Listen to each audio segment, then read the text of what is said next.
Audio shrink in the house again. I got my spatial red on. We know what that means. Actually, just kidding. Kind of done on my little segments on the open baffle here. Lots of people chimed in, asked questions, this kind of stuff, and that's the goal here, is to try to steer people in a direction I feel is going to be rewarding for the viewer. It's a big move to bring something of this size into anyone's room for it to not be right. Like, I was terrified when I got him in here and started taking him out of the box. So, well, today's going to be an interesting one. Class D wars. That's the topic. The wars. Like, there's so many out there. Like, it's a topology that's slowly taking over the hi-fi industry. It just is. It's continuing to evolve with the different engineers, the way that they're building these amps, you know, in their analog output stages and things like that. So the first one I'm going to discuss, because I owned it, and basically the Bel Canto took its place. And it's very hard for it to be a fair comparison because the E1X power amplifier by Bel Canto, which is a full chassis, sleek, similar to the integrated, I think that's around $8,500. And the NAD is, but it's made in the States, so that really does play a part. The NAD's around $4,900. And hey, I'm a big fan of NAD. I think per dollar, the products provide a superb value for what you get, especially on the streaming platform with the BlueOS operating system. You just can't go wrong. Like, I had the NAD C399 in the TV room. Just couldn't justify keeping that kind of money over there when I barely use the item, right? But I always recommend people, if they have a budget for an amplifier like that, they want lots of power and versatility, and that budget's under $3,000, I tell them the C399. It was a phenomenal piece. So basically, when the NAD M23, when I purchased that, it was to take the place of the basically irreplaceable Yolita flagship 211 monoblocks, which were really, those would have competed with the big reference amps out there, right? I mean, 30 to 40 grand. Easily. Again, because made in China, really well made in China. We all know Yolita was. You know, they had their own factory quality control and then built in the US, sent back. I really miss those things, but I've talked about why the bulk had to go. But, you know, I knew there would be, it would have to be something that, of course, wouldn't come quite close. Or, like, it wouldn't be as good, but it would be something that I could live with. Because I had a tube preamp that was custom built for me by a company called Wolf Ear Audio. Great chap out in the interior there. Some of you know about his first amplifier, the Katoki, the 2-watter. So basically, he built me a really reference tube amp, point-to-point wiring, Cosmo volume control, tube rectified, just a wonderful piece. So that's what I was going to mate the M23 with. And, you know, it came in, and one of the appealing things for me was the different gain settings, because sometimes, you know, it's a mismatch with certain preamps. You know, the voltage gain is too high. You got no volume range with the combination there, and so these were gonna power the Grahams when I had them, right? Which are a bigger stand mount, but I knew that they still wanted power, and it was the Burson timekeepers that they came in before. I was hoping those were going to be the ones that took the place of the Music Envoys, but they were too lean. No matter what I did, you know, switching the gain, they also had gain settings, everything. I just couldn't get it to give me that low end that I needed and that I expect for the money. Some might like that. It's more of a punch, not an extension of the bass, which fills the room more. So the M23 in that respect just blew them away. But the refinement of the top end and mid-range, the Burson one, it did.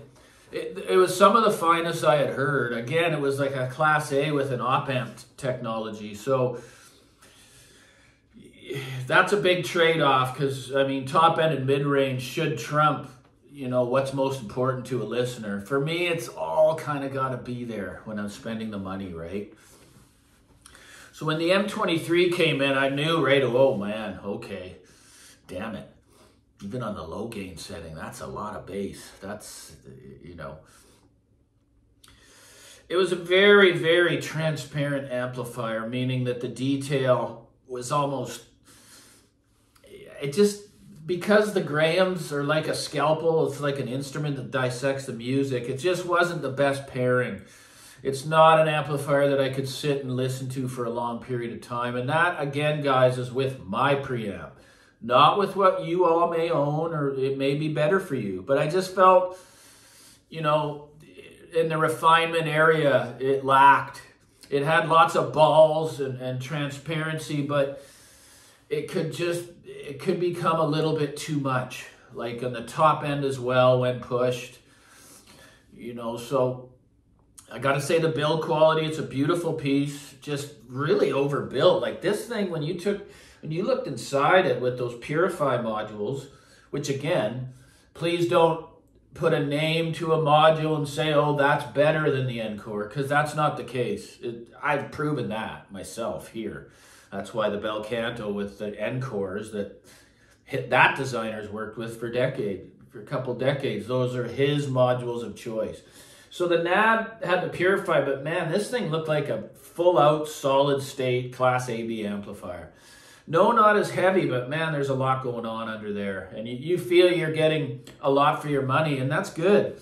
Build quality, elegant, beautiful. The you know, their flagship series. Same with the M23, same chassis. It's just, I just couldn't quite engage with the music. You know, so here I am going again. So the line magnetic has to come in and do everything again. So the big change happened when I just finally convinced a dealer to look at my reputation on the used audio site, look at that I'm starting my own channel, and I just convinced him that he could trust me and that he could send the bel canto E1X integrated in. Okay, now that, it's kind of hard to compare that with the power amp, right? But it's a Class D amp, so I can compare those signatures, right? And here I go with the right again. It's just something that comes out. I don't even think when I'm speaking to people I use that word. So I don't know. This is just off the top, like all my videos. But when the bel canto came in, I mean, within the first few songs, it was like, it was the same way as when the, you know, when the spatials came in for the first time, or when the line magnetic came in for the first time. It just touched me. It was like a jaw-dropping experience. Same with the Inuus. Like, it was just no comparison compared to other high-end streamers that I had owned.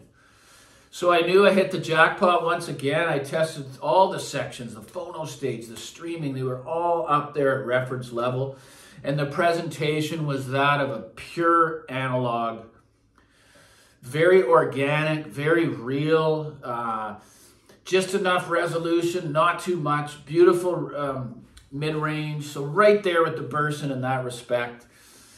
But it's just a more refined, you really do get what you pay for in this aspect, guys. I'll steer anyone in the direction of the bel canto if they have the budget to permit it. So basically the NAD is a very good piece. I don't think it's going to suit the needs for a very experienced audiophile. I just think they're going to pick it up. It's going to be easy to detect what isn't real to them, you know.